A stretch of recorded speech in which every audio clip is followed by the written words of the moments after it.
ಒಳ್ಳೆ ಪ್ಯಾಟರ್ನ್ ಬಂದಿದೆ. ಇದೆಲ್ಲ ಬಂದು ನಿಮಗೆ ಬಜೆಟ್ ಫ್ರೆಂಡ್ಲಿ ಪ್ರೈಸಲ್ಲಿ ಮಾಡಿಸಿರೋ ಸ್ಯಾರೀಸು.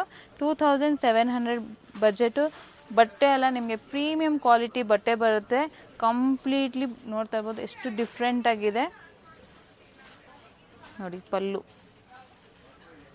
ಫಿನಿಶಿಂಗ್ ಎಲ್ಲ ನಿಮಗೆ smooth and easy light weight sarees. ಬನ್ನಿ ಪ್ಯಾಟರ್ನ್ ನೋಡೋಣ.